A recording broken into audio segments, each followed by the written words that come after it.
Hey, how's it going, everyone? Dax here. So, I get this question asked a lot because I do both Filipino martial arts and fencing. People ask me, Dax, who do you think would win? A European historical or military fencer versus a Filipino martial artist? And that's a difficult question to answer. The reason being is that, well, the short answer is that it's up to the practitioner, right? The guy with the best skill and utilizes the correct move at the right moment will ultimately be the victor, regardless of where he comes from or the style that he's doing. Okay, I think both styles are really good. That's why I practice both. But the issue comes with what type of weapons will they be using. Okay, because nowadays most Filipino martial artists, okay, practice with either sticks or some type of practice bolo machete. Now, as I've said in a previous video, a machete can't really thrust. Yes, if you thrust to the side of the guy's neck and hit the carotid, he will die. But if you thrust to other parts of the body, especially more bony areas, you won't get too deep. Okay. So therein lies the problem. If you have one guy armed with the machete and another guy armed with a sword, an actual sword, right, that can cut and thrust, then obviously the guy with the machete is going to be at a disadvantage. Okay.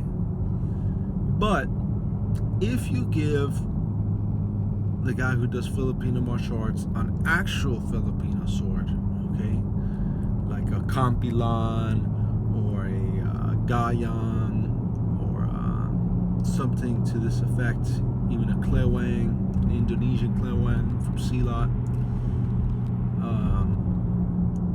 Now you got a different beast, because these are two guys with two weapons that can cut and thrust, and the playing field is a lot more even. Now, there is one other problem, in that a lot of European swords have a lot of hand protection. Okay, some swords have a simple stirrup guard. Other swords will have bow guards. The rapiers have sometimes cup hilts. The basket-hilted broadsword has the basket. All these swords have the added benefit of extra hand protection, and it's almost can be seen as their shields in a way. Okay? And it will make it very difficult for the Filipino martial artist to defang the snake, if you will. Okay?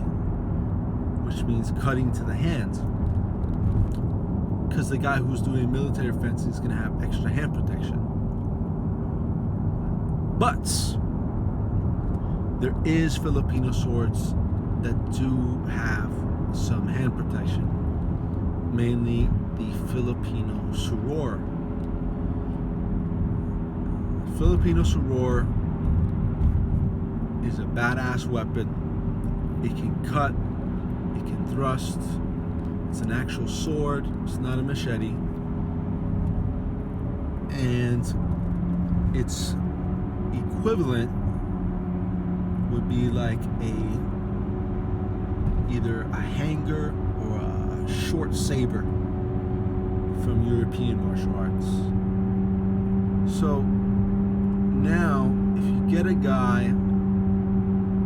who does historical or military fencing with a saber, with a stirrup guard, and then you get a Filipino martial artist with a soror, now you guys have two martial artists from two different backgrounds that are determined to fight each other with equal weapons, and we can really see their schooling, if you will, come into play. And really, the person who's going to win is the guy who picks the right technique at the right moment. And of course, the guy who has superior attributes. And what I mean by that is speed, strength, line familiarization, all those things have a huge effect. It's not really just the style anymore. Alright guys, hope you enjoyed the video. Press like and feel free to share